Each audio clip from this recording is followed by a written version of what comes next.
ఏదైనా పెద్ద hero cinema release అవుతుంది అంటే టికెట్ ప్రైజులు పెంచండి అని చెప్పి గవర్నమెంట్ దగ్గరికి అడగడానికి వెళ్తారు.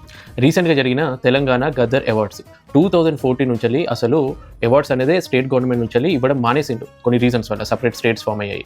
సో ఏదో ఒకటి తెలంగాణ గవర్నమెంట్ ఇనిషియేట్ చేసి ఒక అవార్డ్ ఫంక్షన్ స్టార్ట్ చేస్తే సో అవార్డ్ గ్రహీతలు అందరూ రావాలి కదా. 2014 నుంచి 2023 వరకు ప్రతి ఇయర్ 3 బెస్ట్ ఫిలిమ్స్కి అవార్డ్స్ ఇచ్చిన, అంటే అందులో ఉన్న హీరో, హీరోయిన్, డైరెక్టర్, ప్రొడ్యూసర్స్కి అవార్డ్స్ ఇస్తున్నారు. 2014 ఏమో అన్ని కేటగిరీస్ వైజ్గా అవార్డ్స్ ఇవ్వడం స్టార్ట్ చేసిండు. ఇక్కడ ట్విస్ట్ ఏంటంటే మనం ఎంతో అభిమానించే టాప్ హీరోస్ వాళ్ళు అవార్డు తీసుకోవడానికి రావచ్చు, కాకపోతే స్టేట్ గవర్నమెంట్ అవార్డే కదా అన్న రీజన్ ఏంటో నాకు తెలియదు, కానీ అవమానపరిచినట్టు ఒక విధంగా ఇన్నేళ్ల తర్వాత ఒక అవార్డ్ ఫంక్షన్ ఇస్తే రాకపోవడం.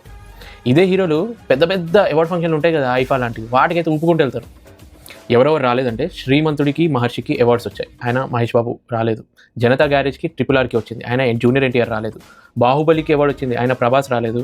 రంగస్థలానికి RRRకి వచ్చింది, ఆయన రామ్ చరణ్ రాలేదు. జెర్సీ మూవీకి అవార్డు వచ్చింది, ఆయన నాని రాలేదు. గాజీ మూవీకి వచ్చింది అవార్డు, ఆయన రానా రాలేదు. కంచె, ఫిదా మూవీకి అవార్డ్స్ వస్తే వరుణ్ తేజ్ రాలేదు. ఇలా చెప్పుకుంటూ పోతే లిస్టు పెద్దనే ఉంటుంది. ఎవరినో కించపరచాలి, పాయింట్అవుట్ చేయాలి అని కాదు. గవర్నమెంట్తో కలిసి నడిస్తేనే కదా మీ ఇండస్ట్రీ కూడా బాగుపడేది. జస్ట్ మీ అవసరాల కోసం సినిమా రిలీజ్కి ముందు ప్రమోషన్లు చేస్తారే, ఇట్లాంటి అవార్డ్ ఫంక్షన్స్ మీకోసం ఇస్తున్నప్పుడు వెళ్ళడానికి అంత నొప్ప. కొందరు రీజన్స్ చెప్తారేమో, బిజీ షెడ్యూల్ వల్ల రాలేకపోయామని చెప్పి. ఈ అవార్డ్స్ 15 days బిఫోరే అనౌన్స్ చేసిండు ఎవరెవరికి అవార్డ్స్ వచ్చాయని చెప్పి. మీరు షెడ్యూల్ చేసుకోవాలి కదా. ఇక హీరోయిన్లు అయితే 90% రాలేదు.